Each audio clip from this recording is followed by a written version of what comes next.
دا کښاني د دوو خویندو ده، یوه ډېره زیاته توره وي او بله ډېره زیاته سپینه وي. او دا سپینه خورې په دې تورې خور پسې ډېرې زیاتې خنداګانې کوي او دا توره خورې ته ډېره زیاته تنګه وي. د خدای قانون دی، څوک ډېر زیات سپین پیدا کړي او څوک تور پیدا کړي، انسان په دې کې هیڅ نشي کولی. دا سپینه خور ډېر زیات غرور کوي او دا سوچ لري چې په دې هر څه باندې زما حق دی او دا هر څه زما دپاره دي. حالانکه دا سپینه خورې د دې تورې خور سره داسې قسمه حرکتونه وکړي چې انسان حیرانه کړي. په دې کښانۍ کې د یو طوطي ډېر غټ کردار دی، کوم چې د دې تورې جینۍ ټول قسمت بدل کړي.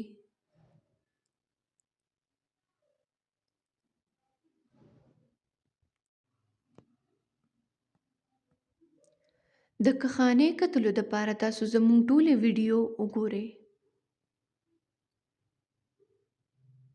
یو ډېر زیات ښکلي کلي وي او ډېر پکې ښکلي ساده خلک وي او ډېر په سکون سره خپل ژوند تېروي.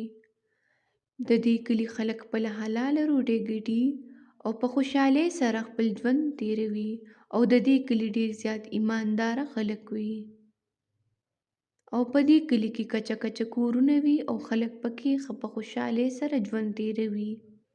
په دې کلي کې یو ابۍ ژوند تېروي، کمې بوډۍ چې خپل ځوانۍ کې ډېرې سختۍ لیدلې وي او ډېر په سختوالي سره یې ژوند تېر کړی وي. دغه ابۍ به خپلې جامې ګنډلې او د خلکو جامې به یې ګنډلې او خپل وخت به یې تېراوه.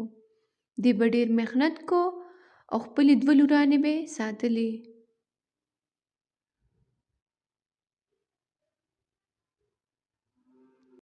دغې ښځې به دې دواړو لورانو ته هر ټایم نصیحت کو چې انسان له خپل محنت کول پکار دي او هر انسان له خپل عزت ساتل پکار دي.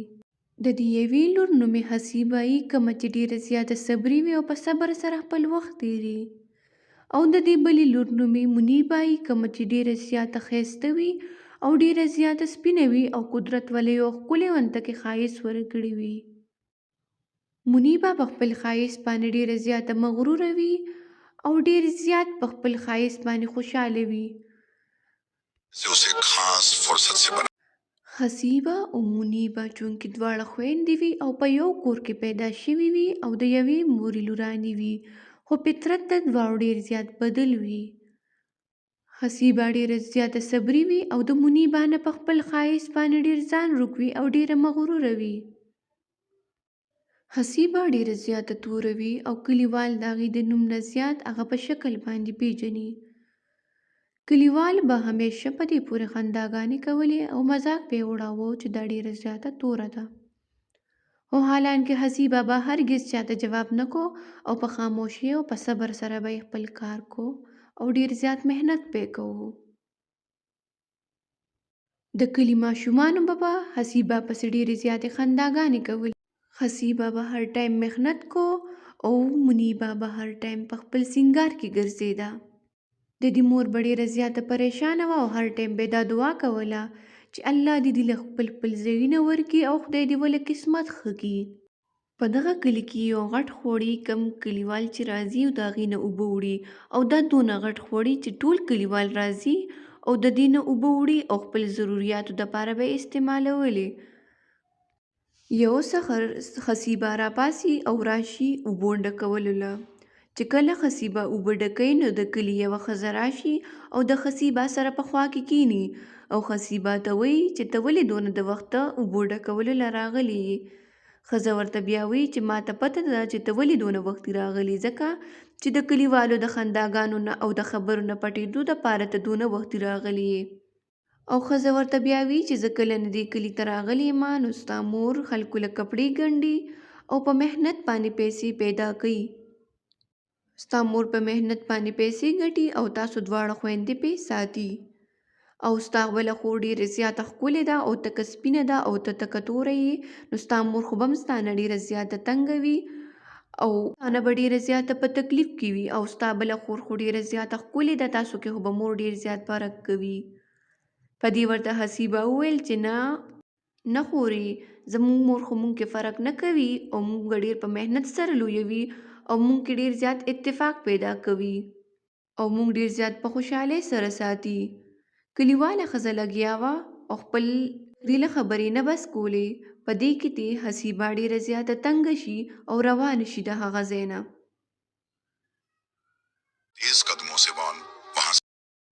حسیبه خپل منګي راواخلي او روان شي. حسیبه چې په لار روانه وي نو دا د یو طوطي بچي وویني کم چې ډېر په بد حال پروت وي. پته نه لګي چې د ګرمۍ نه په بد حال پروت وي او که د لوږې نه. حسیبه یې ډېر زیات په احتیاط سره راواخلي او په خپله لوپټه کې یې بند کي او اوبه وله ورکي کم چې ډېر زیات خراب وي.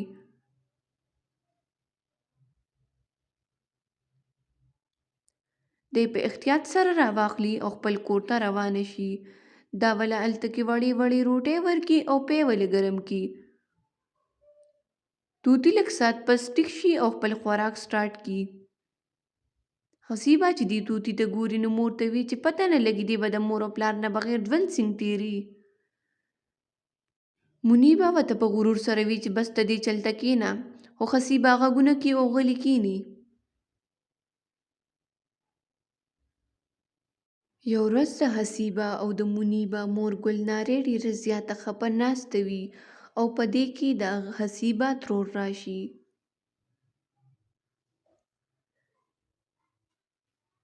د حسیبه ترور راشي او ګلنارې ته ووایي چې څه مسله ده چې ته داسې خپه یې. ګلنارې ورته ووایي چې د دواړو لوڼو ټینشن زه ډېره زیاته خرابه کړې یم او ما سره د دې ډېر زیات فکر دی چې د دې به څه کېږي.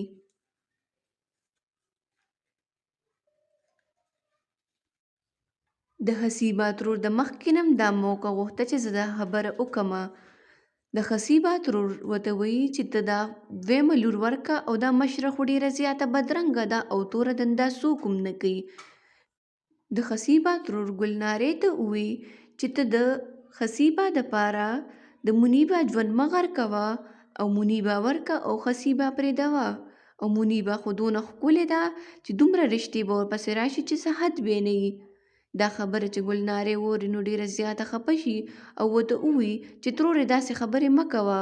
حسیبه او منیبه دواړه ښکلي دي چې په قسمت کې وي نو را به شي ورپسې. په کومه یې چې ترور ښه ونه ګڼي او ورته بیا هم ووایي چې جینۍ درته ویمه چې دا جینۍ په ټیم ورکه. په دې خبرو سره ګلنارې ډېره زیاته په ټینشن کې شي او ډېره زیاته خفه شي چې آخر د حسیبه به څه کېږي. د حسیبه ترور ورته وایي که ته منیبه ورکې نو نن به ورپسې د دنیا رشتې راشي، هغې ته خو هر هلک تیار ناست دی ځکه چې هغه ښکلې دومره ده. خو حالان کې حسیبه تکه توره ده نو هغې پسې څوک هم نه راځي. دا خبرې حسیبه ټولې اوري او ډېره زیاته خفه شي او ډېر زیات جاړي او په خپل قسمت ډېره زیاته خفه وي. حسیبه د دې خبرو سره ډېره زیاته عادت شوې او د هغې باوجود هغه خپلې ترور له چای راوړي او ورته یې کېږدي. چې حسیبه ترور له چای ورکړي نو هغه ډېر بد وګڼي او ډېره زیاته غوسه شي. د حسیبه ترور غوسه شي او ووایي چې پته نه لګي سهار کې مې د کمې منحوس شکل ولیدو او زما به ټوله ورځ نن خرابه وځي. په دې باندې حسیبه ډېره زیاته خفه شي او ډېره زیاته په ژړا شي. خو مور یې ورته ووایي چې حسیبه ته په دې خبرو مه خفه کېږه، زه هم اوس د دې خبرو سره عادت شوې یم. او مور هم ډېره زیاته خفه شي او حسیبه هم ډېره زیاته خفه شي. خو حسیبه زړه کلک کړي او پړی ګټه یخي. حسیبه په ژړا ناستې او ډېره زیاته خفه وي. یو ورځ مور پاسي او منیبه ته ووایي چې منیبه بچې په دې منګي کې لږې اوبه راوړه. په هغې باندې منیبه ډېره زیاته غوسه شي او ورته ووایي چې مورې په ما باندې دا کارونه مه کوه او که زه دا کارونه کومه نو زه به هم د حسیبه په شان توره شمه. چې په دې ورته مور ووایي چې بچې ټول عمر به ستا خدمت بل څوک نه کوي، سبا به ته د سخر که راځې نو تاله به دا کارونه څوک کوي. په هغې ورته منیبه ووایي چې مورې تا ته څه ښکاري چې زه به د یوې غریب کور کره واده کېږمه. زه خو ډېره زیاته ښکلې یم او تکه سپینه یم، زه به د یو مالدار کور کره واده کېږمه، هلته به زه راج کوم راج. منیبه ورته ووایي چې زه د کارونو دپاره نه یم پیدا شوې او زه به ټول عمر عیش کوم ځکه چې زه ښکلې یم. یوه لور ډېره زیاته مغروره وي او بله ډېره زیاته صابره وي کم چې ډېر زیات صبر کوي. حسیبه په خاموشۍ سره د هغه ځای نه پاڅي او کښېني. حسیبه ناستې وي او طوطي وله راشي او تر دې حده پورې طوطي ډېر زیات صحتیاب شوي او ډېر زیات ښکلي شوي او راشي د حسیبه د لاسو روټۍ خوري او د حسیبه په اوږه باندې کیني او ډېر زیات خوشحاله وي او حسیبه هم طوطي ته ډېره زیاته خوشحاله وي او هر ټایم ورته روټۍ اچوي. حسیبه به هر ټایم طوطي له خوراک ورکو او ډېره زیاته ورسره خوشحاله وه او طوطي ورسره هم ډېر زیات عادت شوی و چې کله به هم اوږې شو نو حسیبه له به راتو. خو د منیب به دا طوطي ډېر زیات بدي شو او چې کله به هم دا حسیبه له راغی دی به وشړو او چې کله به هم حسیبه اخوا وه نو منیبه به راله او طوطي به یې وله وشړو. طوطي به د منیبه نه ډېر زیات یریدو، کله به یو خوا پټېدو او کله به بل خوا پټېدو. کله به په یو ځای ناستو او کله به په بل ځای ناستو خو د منیبه نه به ډېر زیات یریدو. یو ورځ د ګلنارې کره رشته راشي او د ډېر زیات خوشحاله شي. په کومه چې ګلنارې ته د حسیبه ترور وي چې ړومبې وله منیبه راولې ځکه چې هغه ډېره زیاته سپینه ده او حسیبه خو ډېره زیاته توره ده. په هغې ورته د هغې مور وي چې نه، زه به هم حسیبه راولم او هم به منیبه راولم ځکه چې دا د هغې حق دی او زه دا ناانصافي نشم کولی. په کومه باندې چې هغه په دې خبره ډټه ولاړه وي چې زه به هم حسیبه راولم. چې رشتې واله کیني دا وله حسیبه راولي. چې رشتې واله څنګه حسیبه ته وګوري نو یو بل سره په پټه پټه خبرې سټارټ کړي او یو بل ته ووایي چې دی راته څه توره جینۍ راوستې ده. په کومه چې رشتې واله ډېر زیات غوسه شي او د هغه ځای نه پاسي. د حسیبه مور ورته ډېر مینتونه وکړي خو هغې روان شي او دا یې خبره ونري. حسیبه د شپې ملاسته وي او ډېره زیاته تبی وي او خپه اوده وي او طوطي راشي او د حسیبه د کټ سر ته کیني او ډېر زیات اوږې شوي د روټۍ په تلاش کې راشي. خو د حسیبه طبیعت ډېر زیات خراب وي او حسیبه اوده یې نه پاسي. طوطي راشي او د ویښتو د پاسې کیني خو حسیبه طبیعت ډېر زیات خراب وي او هغه په هغې حالت کې هم سترګې وغړي او طوطي ته وګوري. په کوم چې هغې ته طوطي وایي چې ته ډېره زیاته بهادوره جینۍ یې او یو ورځ به تا پسې ښکلې رشته راځي او ستا به ډېر ښه قسمت وي او ته به د خوشحالۍ سره خپل ژوند تېروې. حسیبه ډېره زیاته خوشحاله شي چې د طوطي خبرې واوري او ډېره زیاته مطمئنه شي او طوطي ورته ووایي چې تاله به خدای پاک داسې ژوند درکړي چې ته به ډېره خوشحاله او ډېره مطمئنه یې. په هغې د حسیبه زړه ته تسلي ورسي او د طوطي په خبرو ډېره زیاته خوشحاله شي او ډېره زیاته مطمئنه او لږ زړه ته یې راحت او سکون میلاو شي. حسیبه ډېره زیاته په هغه شپه باندې په خوشحالۍ سره سملي او زړه یې ډېر زیات خوشحاله شي او وخاندي. حسیبه طوطي ته ډېره زیاته خوشحالي وي او طوطي د هغې په جذباتو کې ناست او ډېر زیات پرې خفه کېږي. حسیبه ډېره زیاته خوشحاله وي او واپس په خپل ژوند کې مشغوله شي او خپل ژوند تېروي په خوشحالۍ سره او پر امید او سکون سره.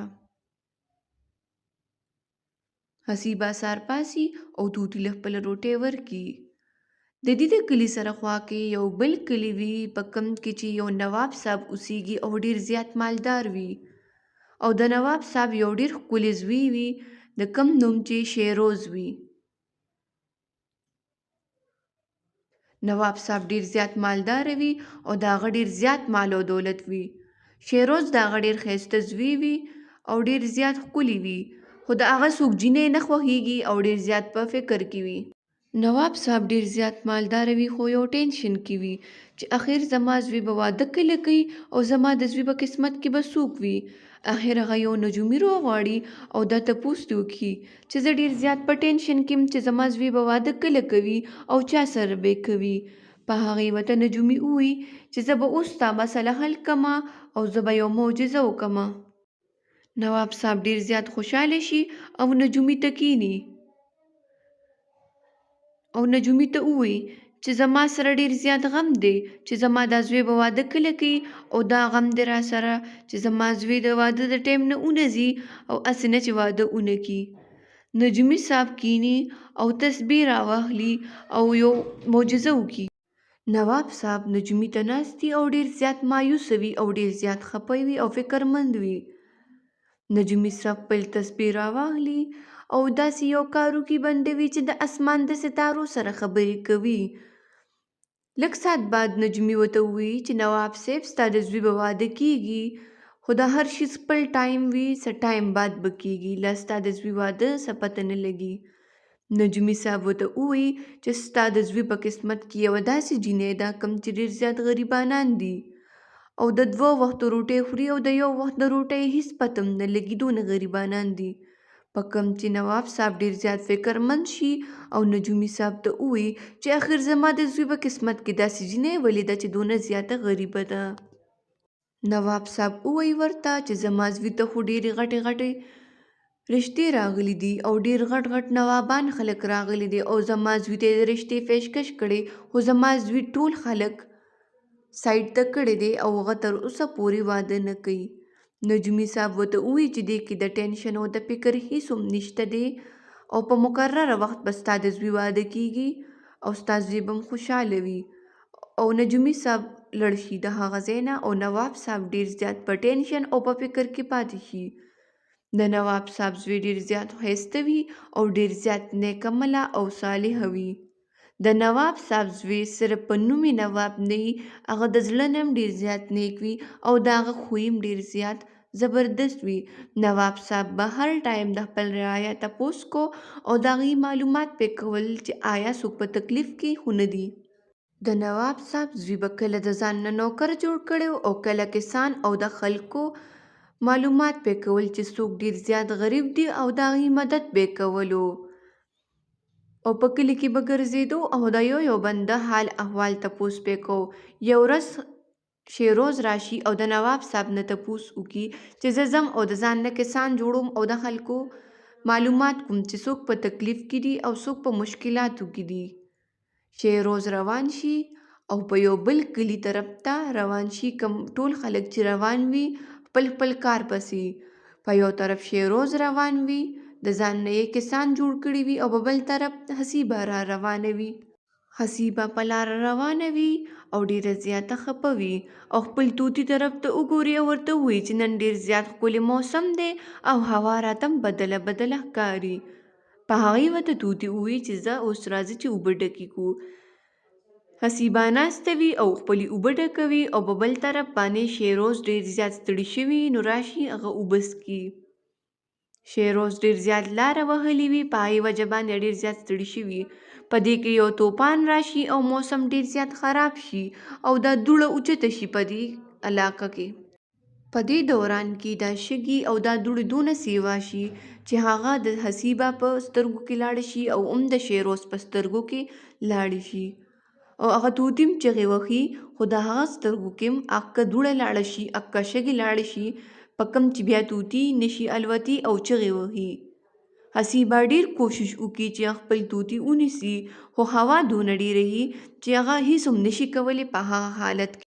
حسیبه په دې حالت کې هېڅ نشي کولی خو بس خپلې سترګې پټې کړي او یو دعا وایي او هغه دعا دونه ښایسته وي چې په هوا کې هغه اواز ډېر زیات ښایسته لګي.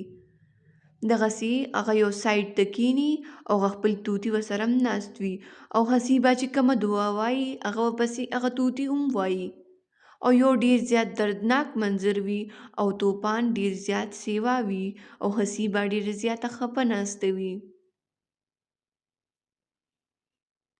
لږ ټایم بعد هغه طوفان ختم شي، لږ لږ کم شي او حسیبه د هغه ځای نه روانه شي. په بل طرف ته شیروز ډېر بد حالت باندې شوي او شیروز ډېر زیات خفه وي، ګیر چاپېر ګوري خو هېڅوک نه وي. شیروز ډېر زیات ټینشن کې وي خو د هغه په زړه کې بس هغه یو اواز کوز شوي وي خو اکه اواز د حسیبه د دعا اواز وي چې د شیروز په زړه کې کوز شوي وي. شیروز په طوفاني حالت کې یوه جینۍ لیدلې وي، ورسره یې یو منګي لیدلی وي او یو طوطي لیدلی وي. شیروز د خوړ په غاړه ډېر په ټینشن کې ولاړ وي او دا سوچ کوي چې اخر دا جینۍ څوک وه او اخر دا ووایي چې زه به دا جینۍ پیدا کوم چې اخر دا وڅوک کومه چې د شیروز زړه ته ډېره زیاته پرېوتې وي.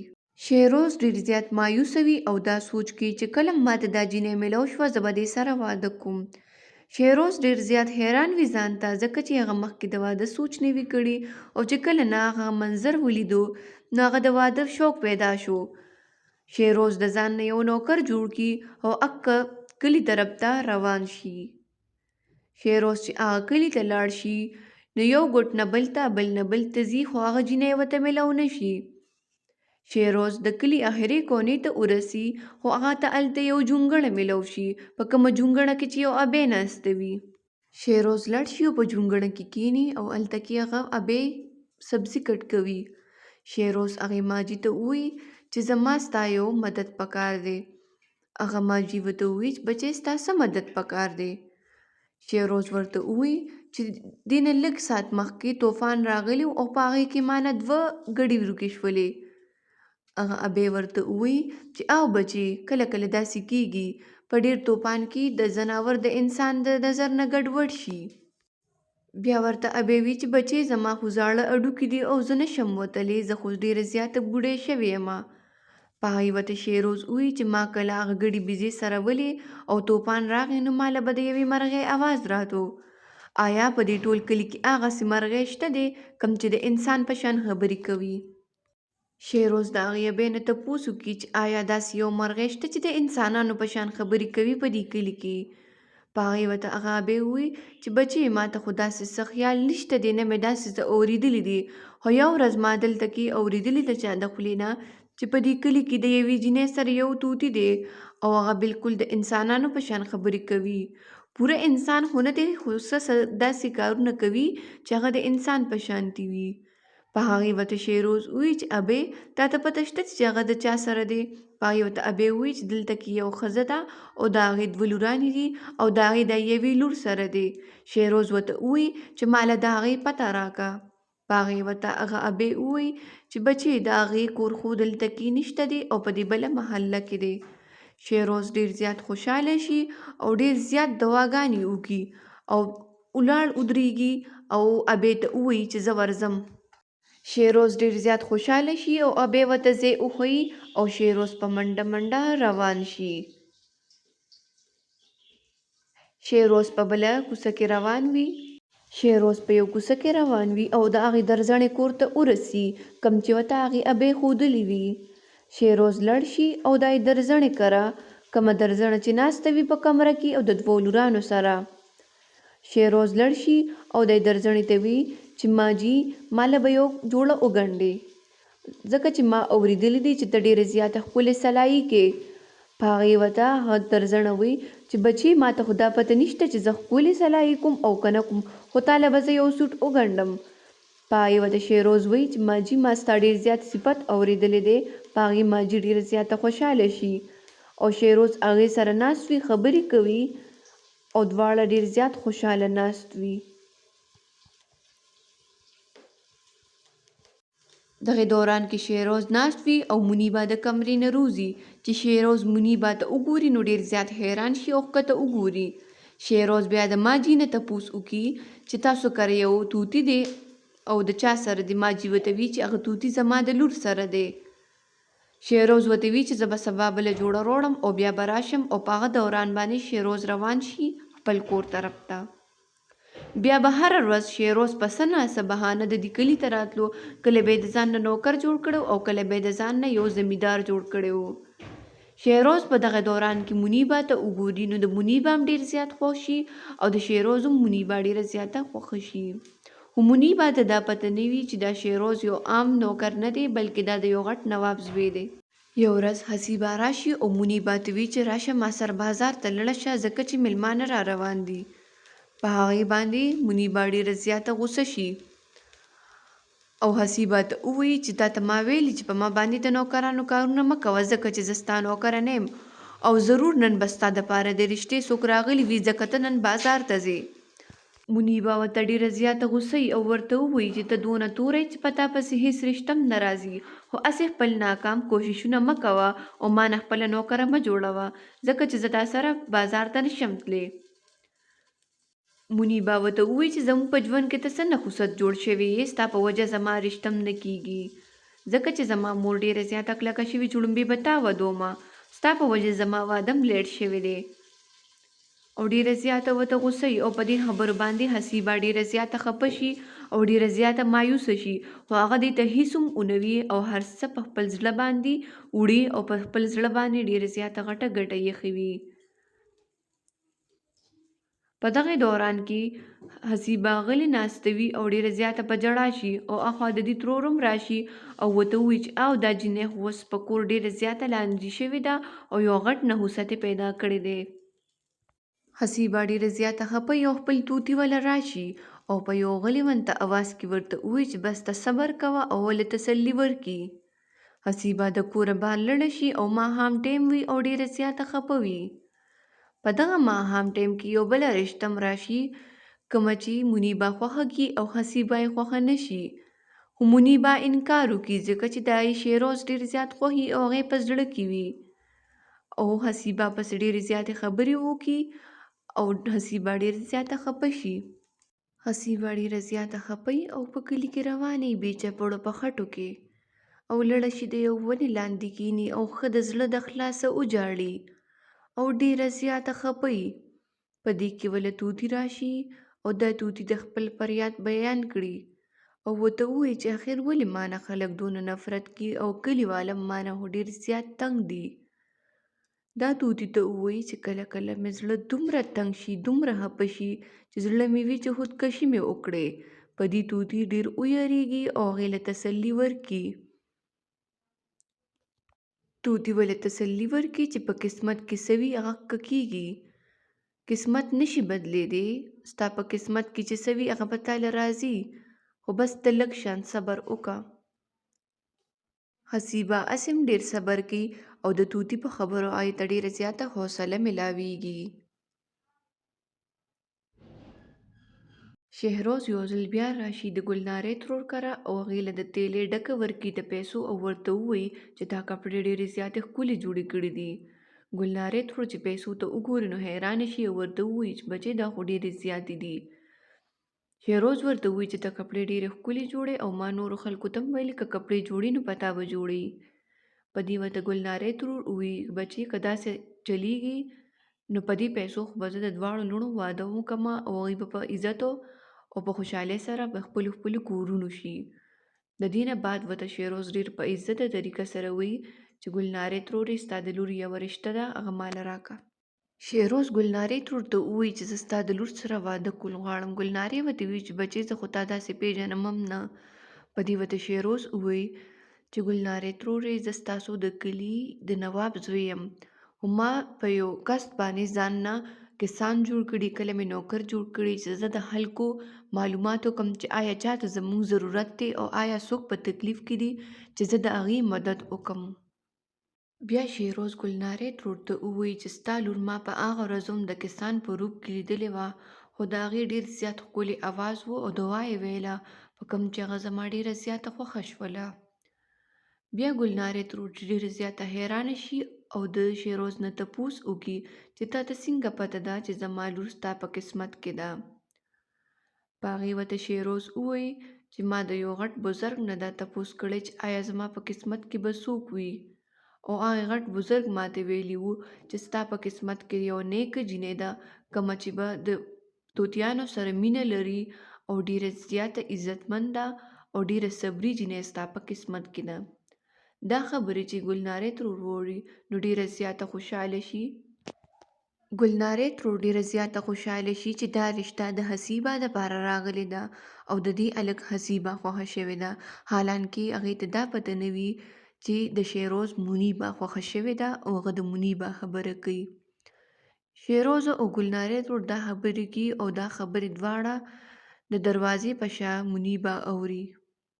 منیبه چې دا خبرې واوري نو ډېره زیاته غوسه شي او دا سوچ کوي چې آخر ولې زما د تکې تورې خور به دونه ښه قسمتي چې یو شهزاده به ورسره واده کوي او هغه ډېره زیاته غوسه شي په دې خبره باندې او دا سوچ وکړي چې آخر ما کې داسې څه کمې دي او هغې کې داسې څه دي چې دا شهزاده د هغې سره مینه لري او دا یې باره کې وایي. منیبه د ځان سره دا سوچ کوي چې طوطي خو هسې هم زما ډېر زیات بدي شي او څو ځله ما دا طوطي وشړو خو دا بیا هم راشي او دا توره جینۍ به ولې زما په ځای باندې د شهزاده سره واده کوي. د شهزاده قابله خو زه یم زه ښکلې یم او هم به زه هغه سره واده کوم. دغه توره حسیبه د هغه قابله نه ده او دا ځان سره دا عهد وکړي چې زه به دا طوطي د کوره شړم او زه به د شهزاده ښځه جوړېږم. منیبه دا سوچ کوي چې اخر په حسیبه کې داسې څه دي چې د شهزاده دونه خوښه شوې ده. هغه خو تکه توره ده او هغې خو په دې هېڅ باندې هم حق نشته دی. او دا سوچ وکړي چې دا طوطي به اوس زه شړم د دې کوره، ځکه چې په دې هر څه باندې زما حق دی او زه د دې هر څه قابل یم، ځکه چې زه سپینم یم او زه ښکلې یم او خلک زما صفت هم ډېر زیات کوي. په دقه سوچ کې منیبه لاړه شي د یو توتیانو دکان ته، کم سړی چې په توتیانو په عادت کولو په هر څه باندې ډېر ښه پوهېږي. منیبه د توتیانو باره کې د هر څه معلومات وکړي او هغه دکانداري د توتیانو د عادت کولو په هر څه په باره کې پوه کړي. او منیبه په دې باندې ډېره زیاته خوشحاله شي او په منډه منډه خپل کور ته راشي او د توتي سره نرمې نرمې خبرې کوي او مینه ورسره کوي او د کاوې هغه مینه ورسره کوي چې دې هر څه ته حسیبه وګوري نو هغه هم ډېره زیاته خوشحاله شي چې اوس د منیبه مرغۍ خوښوي او د هغې مور هم ډېره زیاته خوشحاله شي. دې خوا د حسیبه مور هم ډېره زیاته خوشحاله وي چې اوس به د حسیبه واده وشي.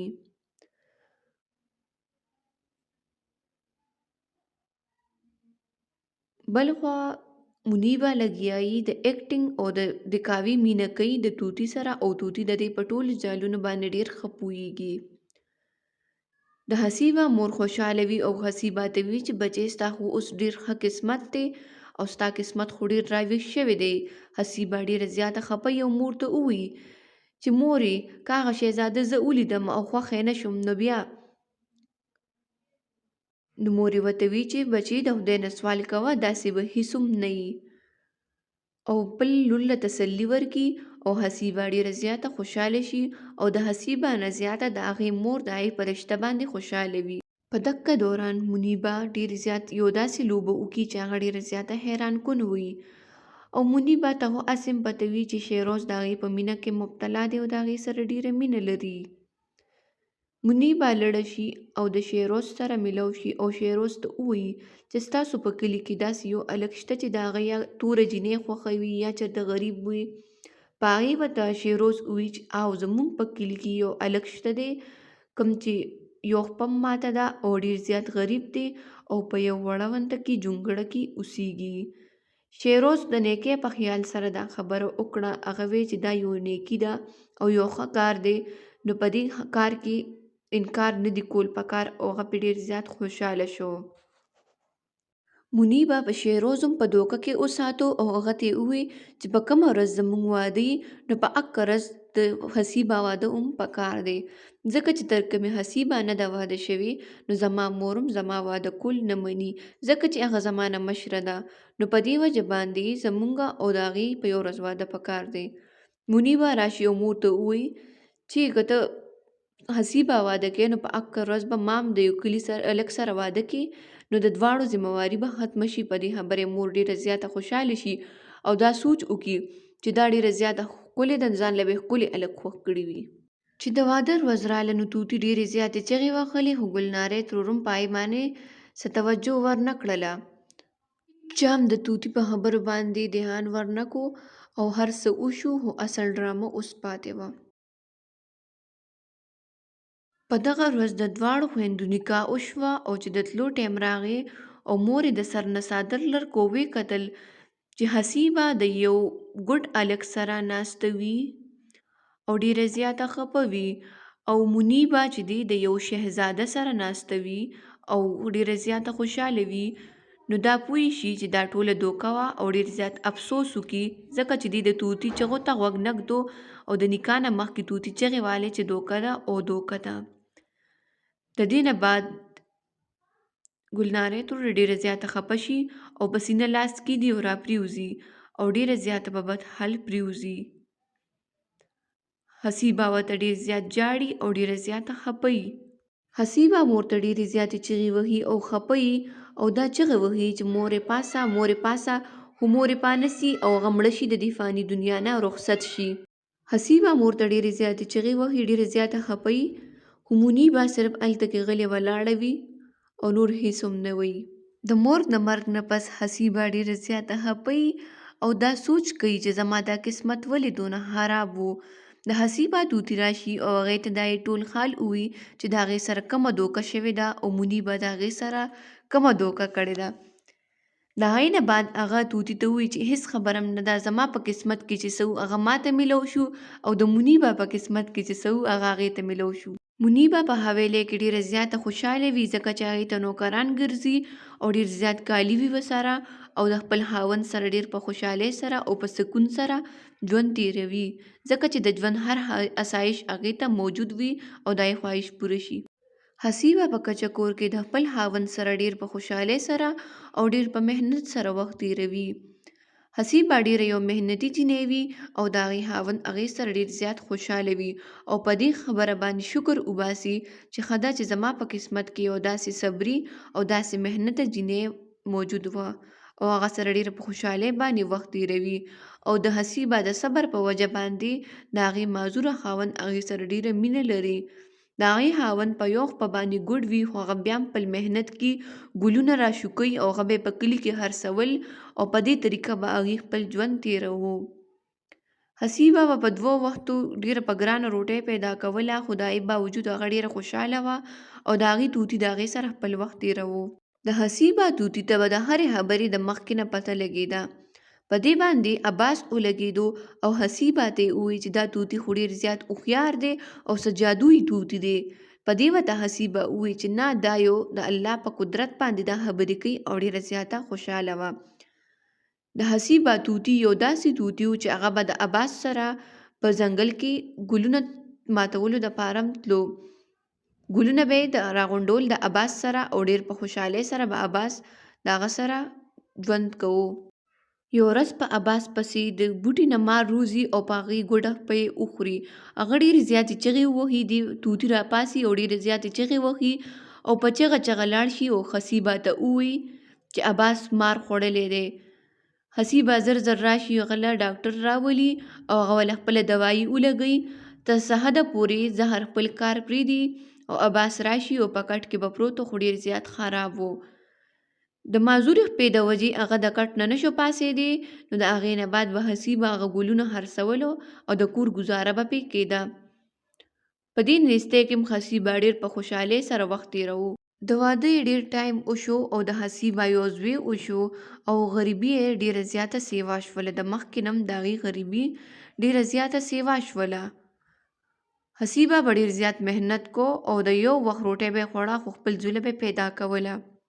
حسیبه به چې د کم باغ نه ګلونه روړل نو د هغې مالک د هغې په ځای سبزي وکرله او ګلونه هم په ختمېدو شو.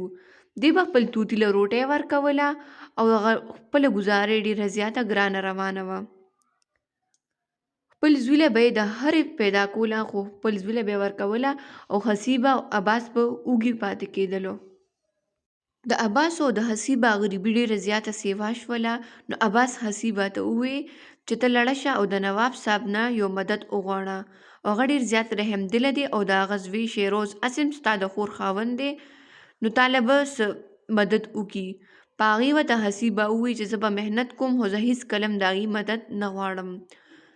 عباس یې بیا ډېره په نرمۍ باندې پوه کړي چې خیر دی زموږ ډېره زیاته مجبوري ده او ته د هغه نه مدد وغواړه ځکه چې نواب صاحب ډېر زیات رحم دله دی او هغه به ستا ډېر زیات مدد وکړي.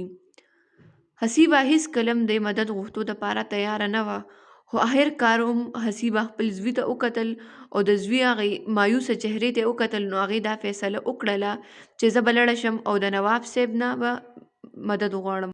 حسیبه د منیبا د کره لاړه خو د منیبا 2 بچي شي او بیا هم ډېره زیاته ښایسته وه. منیبا ډېره زیاته لالچي وه او په حسیبه به یې ډېر ظلم کو او ډېر زیات کار به یې پې کو. حسیبه به راله کور ته مونځ به یې وکړو او خپل محنت به یې وکړو او واپس به لاړه د منیبا حویلۍ ته او هغې له به یې کار کو. منیبا به هر ټایم حسیبه ته غوسه وه او نور کار به یې پې زیاتو او سم زیات ظلم به یې پې کوو. منیبا به پې سم زیات کار کوو او ډېره زیاته بدماشي به یې پې کوله.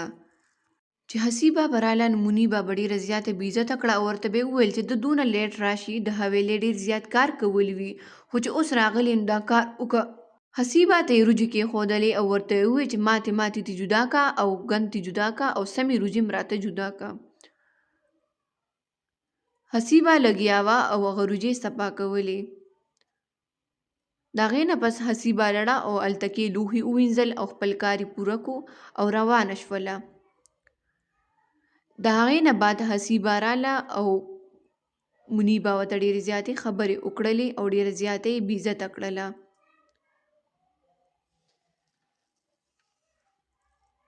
اور منیبه ورته وویل چې دا ماتې روجې دې جدا کا، ځکه چې په حویلۍ کې ماتې روجې څوک نه خوري، موږ صفا خوراک کوو. هغې نه بعد حسیبه سالن تیار کو او چې سالن یې تیارو نو دا سوچ یې کوو چې شیروز موږ ته ویلو چې موږ کره کار کوه او موږ به ستا مدد کوو. خو په هغه ټایم منیبه راته ویل چې تاله به موږ د دې په بدل کې د یو ټایم روټۍ درکوو. چې حسیبه وریجې پاکولې نو دا سوچ یې کوو چې منیبه به اوس دې کې مالې لږې وریجې راکړي نو زه به یې کور ته ووسم او زویله به یې پخې کړمه. چې د حسیبه د کور د تلو ټایم راغی نو منیبه وله په تیلۍ کې لږې وریجې ورکړلې او ورته یې وویل چې دا ځان له کور ته ووسه، په حویلۍ کې موږ دا وریجې نه خورو. حسیبه په خوشحالۍ سره هغه وریجې واخیستلې او د هغې کوره روانه شوله او ډېره زیاته خوشحاله شوله په هغې وریجو. خو منیبه به ورته ډېرې زیاتې خبرې کولې او ډېره زیاته به یې بې عزته کوله. حسیبه د وریجو هغه تیلۍ په لاس کې نیستلې وه او ډېره زیاته خفه وه، خو څه یې ونه ویل لړه کور ته. چې کور ته لړه هغه وریجې یې بچوله او خاوند له پخې کړلې او ډېره په خوشحالۍ ورته ناسته وه. طوطي له یې وریجې ورکړلې او خاوند له یې ورکړلې. حسیبه هغه وریجې په خوشحالۍ سره وخوړلې او د خدای شکر یې ادا کړو او چاردام یې وکړو او مونځ یې وکړو. چې مونځ یې وکړو ډېره زیاته خفه وه او ډېر زیات یې ژړل. طوطي ورسره ناست و او طوطي ورته وویل چې کم انسان صبر کوي نو الله پاک د هغه صبر ضایع نه بوځي او الله پاک د صبر صله خامخا ورکوي. حسیبه ډېره زیاته خفه ناسته وه او طوطي طرف ته یې کتل او ورته یې وویل حسیبه خپل طوطي ته وویل چې کله راسره ته یې نو له مې ډېر زیات خوشحاله یي. په بل سهار واپس هغه حالات سټارټ شي او حسیبه لاړه شي د منیبه کره کار له. او منیبه ورته ووایي چې زما او د شیروز نن کلیجې ته زړه شوی دی او موږ له کلیجې پخه کا. کله چې به موږ کور وو او تا به پخوله اکسې ښکلې کلیجې راله پخه کا. منیبه ولګي هغې ته دا کار په حواله کړي او حسیبه چې کله خپل کار پوره کړي نو بیا لاړه شي کچن ته. چې حسیبه سالن تیاري نو د هغې ذهن ته دا سوچ راشي چې دا کلیجې خو زما د زوی هم ډېره زیاته خوښوي او کیدی شي چې نن منیبه ماله کلیجې راکړي او زه خپل زوی له ووسم او په زړه کې دا ډېر زیات ارمان وکړي چې کاش ماله نن منیبه کلیجې راکړي او زه یې ووسم زوی له. چې کچن کې منیبه راشي او کلیجې ته وګوري او د هغې خوشبو ته وګوري نو ډېره زیاته خوشحاله شي او ډېره زیاته خوښه شي او حسیبه ته ووایي چې واقعي ته خو ډېره زیاته ښکلې کلیجې پخې. حسیبه ولګي د منیبه خاوند ته او دواړو بچو ته اکه کلیجې کېږدي او لاندې هغه خپلې لوښي راغونډي او په دې سوچ ناسته وي چې کیدی شي منیبه ماله نن کلیجې راکړي او زه یې خپل زوی له ووسمه. چې کله حسیبه د هغې کوره روځي نو منیبه وله سالن روړي، 2 ورځې مخکنی سالن وي او هغه وله ورکړي او ورته ووایي چې سره چاول هم دي دا اوسه ځان له کور ته او ته یې وخوره او خپلو بچو له یې ورکړه نو هغې به یې وخوري. حسیبه ډېره زیاته خفه شي خو بس چپ په چپه اکه پلیټ راواخلي او خپل کور طرف ته روانه شي.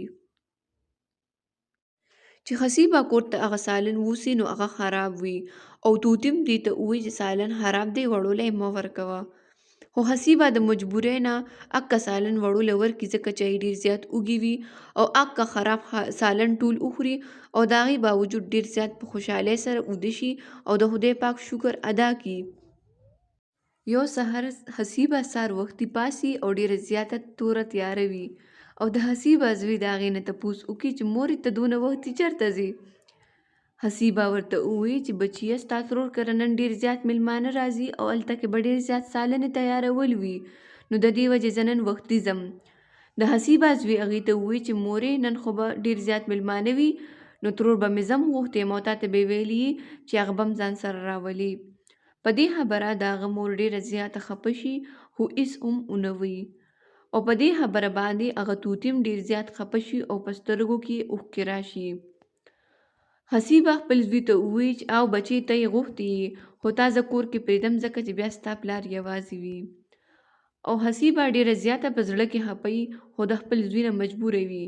حسیبه ته بیا زوی وی چې مور نن خو به د ترور کره ډیر زیات مټیایانې پخېږي او زما مټیایي ډیر زیاته خوښي د ډیر وخت نه مې نه ده خوړلې نو ماله به مټیایي روړې. حسیبه ورته ووایي چې ضرور بچې تاله به زه نن مټیایي روړم او د زړه ته یې رانږدې کي او ډیره زیاته پې خپي او ډیر زیات جاړي.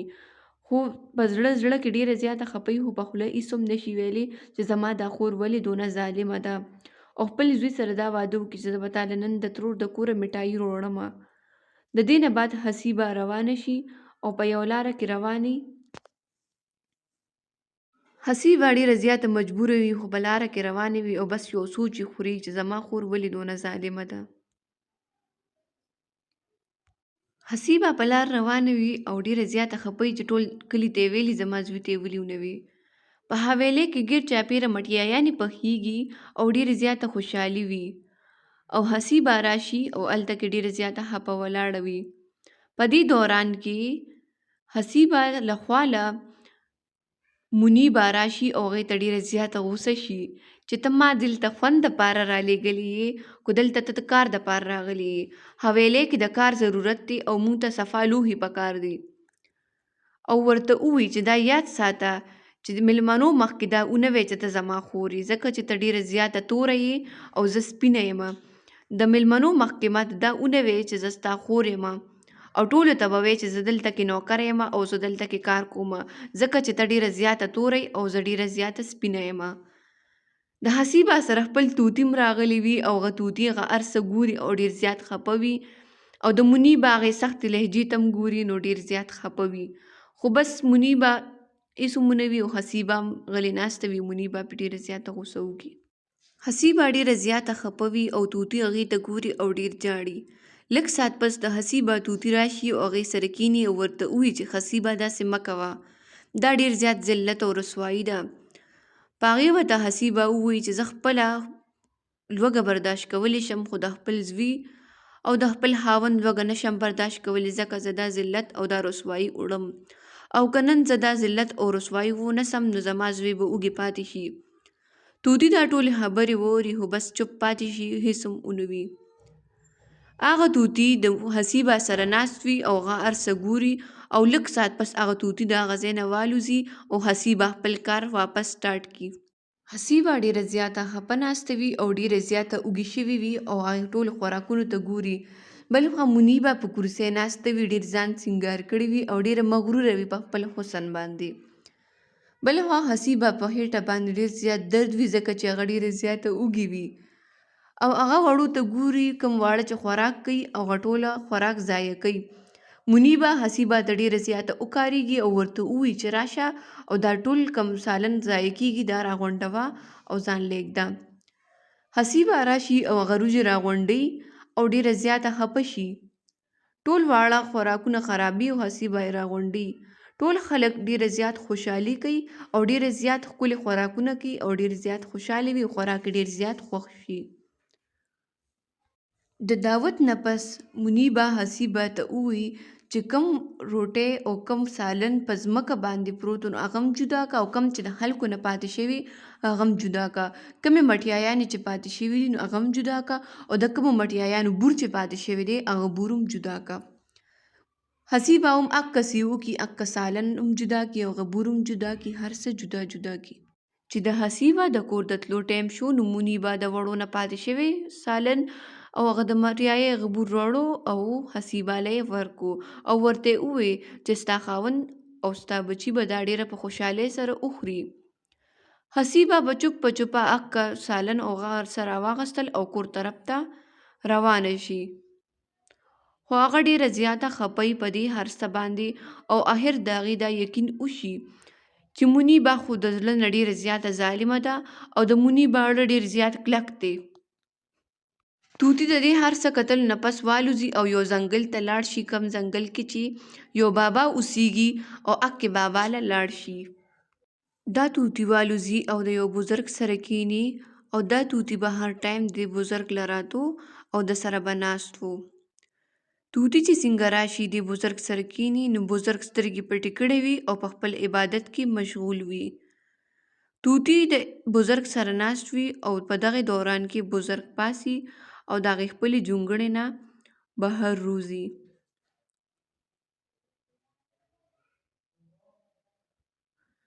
بزرګ چې د خپلې جونګړې نه روزي او بار کیني او یو داسې عبادت په تیاری کې شي چې د هغې مقصد یو غټ کامیابي وي.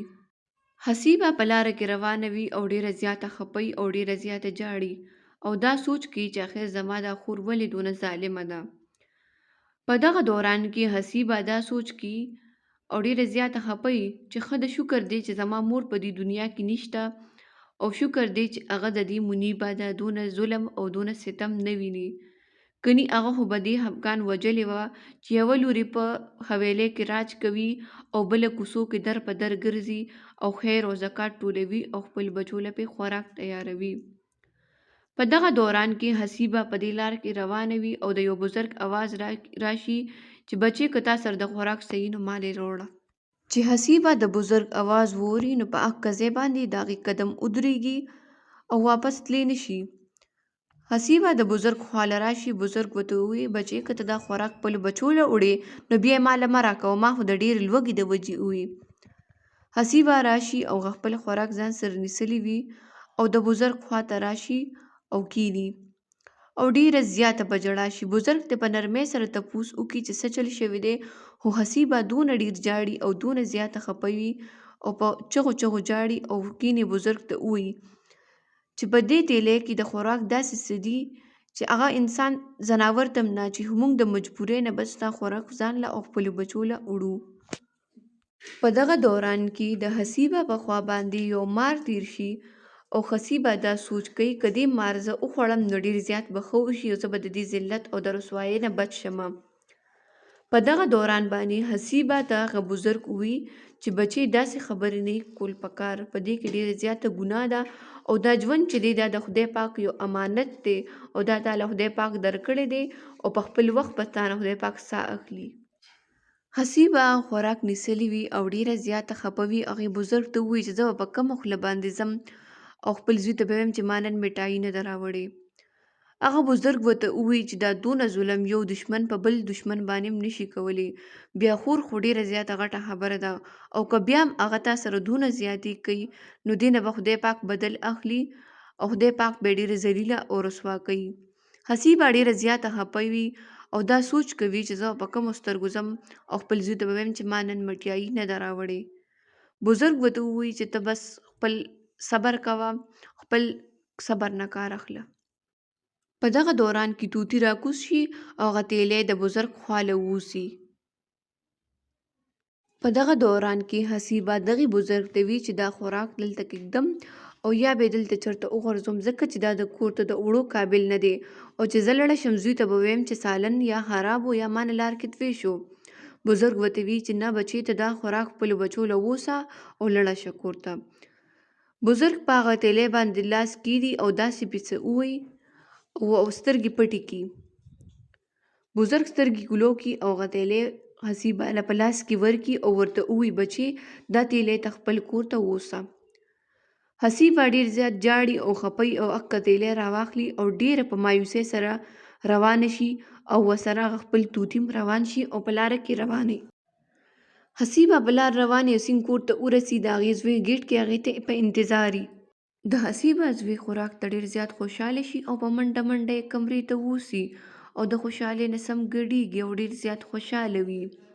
چې د حسیبه زوی څنګه کمرې ته لاړ شي چې د حسیبه زوی هغه تیلی کولاو کړي او هغې ته وګوري نو ډېر زیات حیران شي او ډېر زیات خوشحاله شي.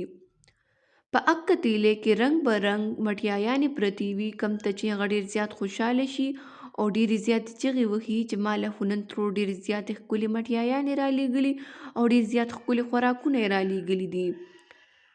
حسیبه چې دې هر څه ته وګوري ډېره زیاته حیرانه شي او روانه شي او لاړه شي بلې کمرې ته. حسیبه چې دې مټیایانو ته وګوري نو حق حیرانه شي چې دا څه وشو. ما خو د خور د کوره صرف د لارو کوڅو هغه غورځېدلې خوراک راغونډ کړی و او دا دونه ښکلې مټیایانې د کومې رالې. حسیبه مټیایانو ته ګوري او جاړي او ډېره زیاته حیرانه وي چې ما خو مټیایانې نه دي راوړي، او ډېره زیاته حیران کن منظر ته ګوري او حیرانه وي. دې کې چې کمرې ته لاړه شي نو ډېره زیاته حیرانه شي، خپل خاوند ته وګوري کم چې د پاسېدو نه و او ډېر زیات ګوډ و. په اکه ورځ هغه خاوند یم د کټ نه پخپله پاسي او ټیک ټاک شوي یې.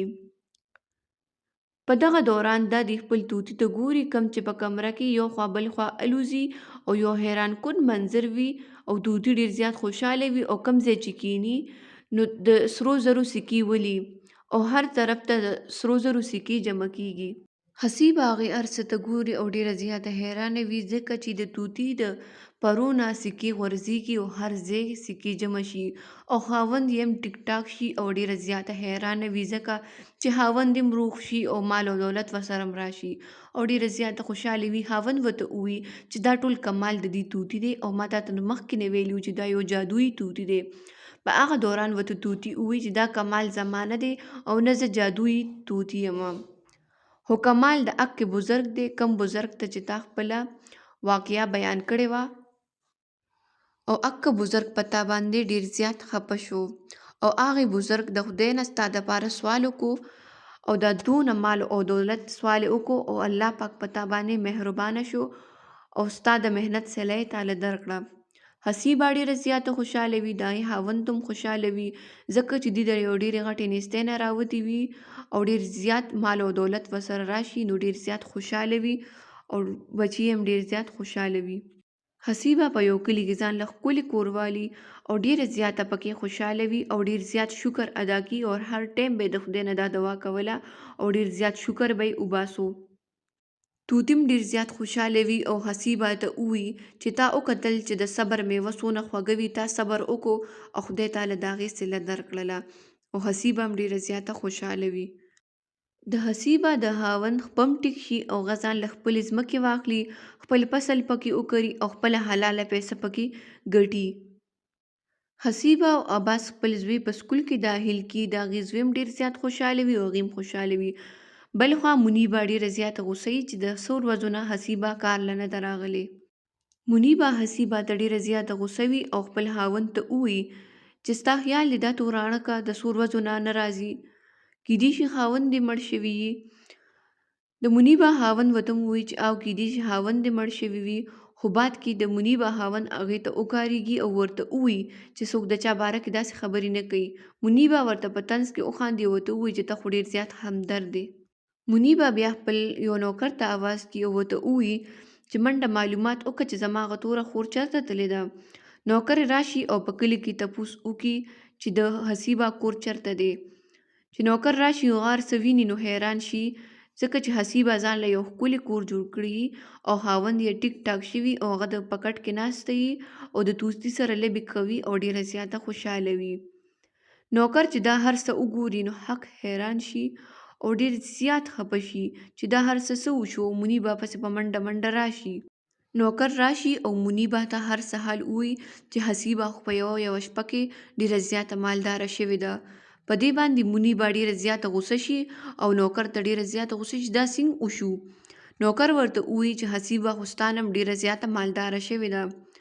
په دې حالت کې منیبه ډېره زیاته غوسه وي او نوکر ته سایډ ته شي او دا سوچ کوي چې دا توره توراڼکه څنګه داسې مالداره شوې ده او ډېره زیاته به بد حل شي. منیبه ډېره زیاته غوسه وي او د شپې چې د هغې خاوند راشي نو ورته په غوسه کې ووایي چې ته خبر یې زما هغه توره خور په شپه کې څونه مالداره شوې ده.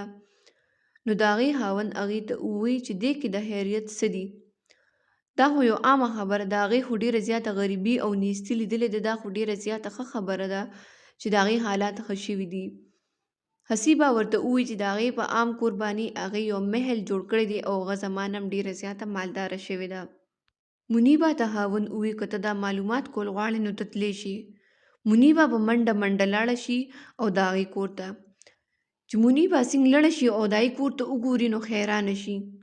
منیبه ته د هغې د خټو کور یاد شي او ډېره زیاته حیرانه شي چې د هغې محل ته وګوري او د هغې کور ته وګوري. خو د هغې باوجود منیبه روانه شي او ډېره زیاته غوسه یي خو خپل چهره خپله پټه کړي او په مخ باندې مسکراهټ راولي او روان شي د هغې کور طرف ته. منیبه راشي او د حسیبه کمرې ته لاړه شي. منیبا چې څنګه حسیبا ته وګوري نو ورته ووایي چې خورې ته خو د ډېرو ورځو نه نه راغلې، زه ستا خیریت له راغلی یم. او په خبرو خبرو کې دې دا تپوس وکړي چې ته دونه مالداره شوې څنګه وې په یو شپه کې، او ستا خاوند دونه ټیک څنګه شو، اخو د ډېر ټایم نه بیمار پروت و. په هغې ورته حسیبه ووایي چې دا هیڅ جادو نه دی، بس دا د خدای پاک فضل دی او د خدای پاک کرم دی. خدای پاک په موږ باندې خپل فضل وکړو، کرم وکړو او موږ له ډېر زیات مال او دولت راکړو. حسیبه ورته خپله ټوله کهاني بیان کړي چې په کومه شپه باندې زه ستا د کور راوتم، په اکه شپه باندې ما سره ټول اکه خوراک و کم چې ما د ځمکې نه راټول کړی و، او زه ډېره زیاته خفه وم. په اکه لاره تېرېدم، یو بزرګ زما حال ته ډېر زیات حیران شو او ما ډېر زیات ژړل، نو په ما یې رحم وکړو او زما دپاره یې د خدای نه دا دعا وکړله. په هغې سره زما حالات ډېر زیات ټیک شو او زه ډېره زیاته مالداره شومه. په دغه دوران کې حسیبه او منیبه دا بحث کېدو او منیبه ډېره زیاته غوسه شوله. منیبه ډېره زیاته غوسه وي او دا نشي برداشت کولی چې حسیبه ولې د هغې نه ډېره زیاته مالداره شوې ده. په دغه دوران کې منیبه خپل کور ته لاړه شي، خو دا سوچ یې خوري چې ولې حسیبه زما نه زیاته مالداره شوې ده. د منیبه په سترګو کې ډېر زیات لالچ وي. منیبه چې کور ته لاړه شي نو خپل خاوند ته ټوله کیسه بیان کړي او ورته ووایي چې حسیبه څنګه دونه ډېره مالداره شوې ده. ټوله واقعه ورته بیان کړي چې په اکه شپه باندې هغې زاړه سالن ټول وړو او په یو ځنګل په لاره کې لاړه او هلته کې یو بزرګ و، کوم بزرګ چې هغې له دعا وکړه او دا دونه مال او دولت یې ورله په یو شپه کې ورکړو. منیبه بیا خپل خاوند ته وي چې موږ ولې داسې نه کوو چې د هغې نه هم زیات مالدار شو. خاوند یې ډېره زیاته پوهه کړي، خو هغې لالچ ډېر زیات په مخه وړی وي او په سترګو کې ډېر زیات لالچ وي، او بار بار خاوند ته لګیا وي چې موږ به هم داسې څه وکړو چې د حسیبه نه زیات مالدار شو، او د هغې په سترګو باندې د لالچ پټۍ لګېدلې وي، او بار بار هغه خاوند ته دا ویل غواړي چې موږ د حسیبه نه زیات مالدار شو. خاوند یې ورته حیران وي او هغې ډېره زیاته پوهه کړي، خو منیبه نه پوهېږي او ډېره زیاته غوسه وي. د دې دونه مال حال باوجود هم منیبه ډېره زیاته غوسه وي او د خپل خاوند خبرې ته غوږ نه ږدي. خاوند یې ورته غلی ناست وي، منیبه ډېره زیاته غوسه وي او ډېره زیاته په لالچ کې راغلي وي، او هغه دا وي چې لکه موږ به د حسیبه نه ډېر زیات مالدارېږو. منیبه لالچ ډېره زیاته لیونۍ کړې وي او یو قسم پاگلپن په منیبه کې راغلی وي. د منیبه بس دا کوشش وي چې زه د حسیبه نه مالداره شوې. منیبه ډېره زیاته غوسه وي او یو ورځ داسې د کوره وځي په منډه منډه او لاړه شي د حسیبه دي کره، او حسیبه ته د دروغو یو ډرامه وکړي او جاړي ورته چې زما د خاوند روزګار ختم شوی دی او زموږ حالات ډېر زیات خراب دي، او د حسیبه هغې باندې ډېر زیات ترس راشي. منیبه حسیبه ته ووایي چې زه به تاسو کره کار کوم او ته به ما لږې پیسې راکې، ځکه چې زموږ حالات ډېر زیات خراب دي. دا به مخکې موږ کره کار کو، اوس به زه تاسو کره کار کوم. په دې باندې حسیبه ډېره زیاته خفه شي او ورته ووایي چې خورې ته موږ کره کار مه کوه، څونه پیسې چې ستا په کار وي زه به تاله درکوم. خو د دې باوجود منیبه ورته ووایي چې نه، زه به کار کوم او هله به ماله پیسې راکې. حسیبه ته د دې د لالچ او د هر څه پته وي، خو د حسیبه زړه ډېر زیات صفا وي او اخر هم ورته هغه ووایي چې ټیک ته بس ته بیا راځه. په دې وجه باندې منیبه ډېره زیاته خوشحاله شي او حسیبه د هغې خبره ومني او ورته ووایي چې د سبا نه ته کار له راځه. منیبه په دې خبره باندې ډېره زیاته خوشحاله شي او په بل سبا باندې منیبه راشي او د حسیبه دي کره کار کوي. منیبه هغې له جارو وهي او لوښي ورته وینځي او لالچ په مخه وړی وي چې زه به د حسیبه نه څنګه مالدارېږم او دینه به دا هر څه څنګه اخلم. منیبه ولګي د هغې له ټول کارونه کوي او ډېره زیاته خوشحاله وي.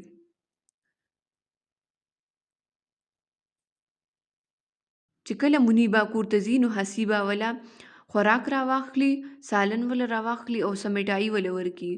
په هغې ورته منیبه وي چې نه، ماله به دا نه راکې، ماله به خرابه سالن راکې کم چې به ما تاله درکو.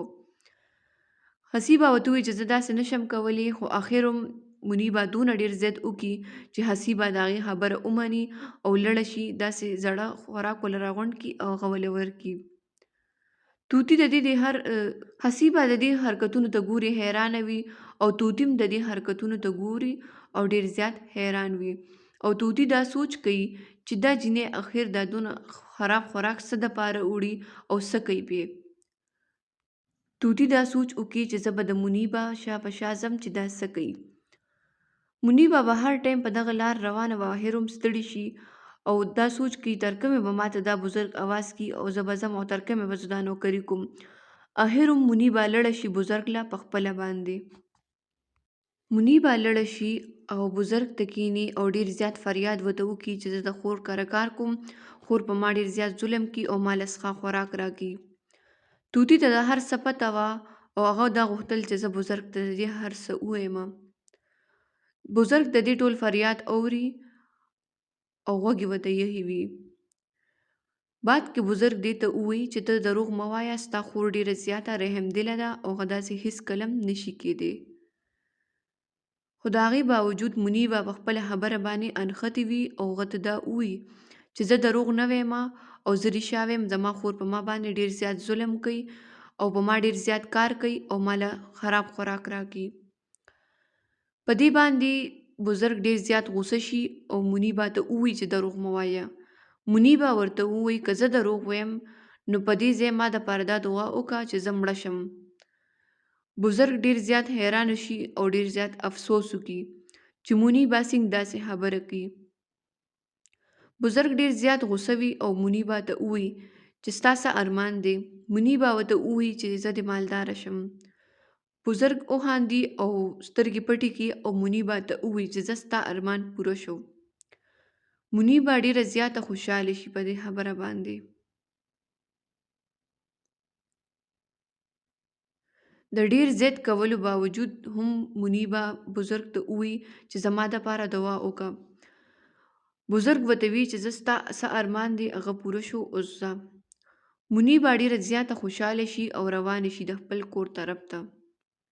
چې منیبا خپل کور طرف ته روانه شي او ځي او په لاره کې هغه په زړه باندې داسې څه چل وشي او پاسي او چې څنګه لاړه شي خپلې حویلۍ ته وګوري، نه حویلي نه نوکران وي، هېڅ هم نه وي، بس صرف یو ساده غریبانانو خراب کور وي په کوم کې چې منیبا بیا خپل ژوند تېروي. تاسو ته دا کهاني څنګه ولګېده؟ د کهاني کې تاسو ته څه سبق میلاو شو موږ ته لازمي ووایئ. منیبا چې واپس راشي د هغې د محل په ځای صرف یو جونګړه وي او یو خراب محل وي. محل یې تس نس شوي وي، هر څه یې تس نس شوي وي او د هغې خاوند ټول خراب شوي وي او ټول په هغې خاورو کې لت پت شوي وي. نه یې هغه جایداد وي نه یې هغه ځمکې وي، هر څه یې خراب شي او د هغې خاوند هغې ته ډېر زیات غوسه وي چې تا ته ما وویل چې لالچ مه کوه، خو د هغې باوجود هم تا زما نه منله. د هغې خاوند هغې ته ډېر زیات غوسه وي. د منیبا هر څه لاړ شي، خراب شي. منیبا ډېره زیاته خفه وي. نه بیا د منیبا هغه حسن وي نه غرور وي، هېڅ هم نه وي. منیبا د ځنګل طرف ته واپس منډه کړي چې زه به لاړه شم او بزرګ نه به معافي وغواړم. چې منیبا ځنګل طرف ته لاړ شي، نه هغه جونګړه وي نه هغه بزرګ وي، هېڅ هم نه وي. منیبا ډېره زیاته خفه شي، خپل هر څه مال او دولت ته لاړ شي او د غریبۍ کور ته واپس راشي. منیبا ډېره زیاته خفه وي، نه د منیبا حسن وي نه نوکران وي نه مال او دولت وي نه اکراج وي، بس د هټو په یو کمره کې بیا بنده پرته وي او ډېره زیاته خفه وي. د غرور او د لالچ انجام دا وي کوم چې د منیبا دی او منیبا ډېره زیاته خفه وي. بل خوا حسیبه بیا خوشحاله ژوند تېروي، سمه خوشحالي خپل خاوند سره او په سکون سره ژوند تېروي.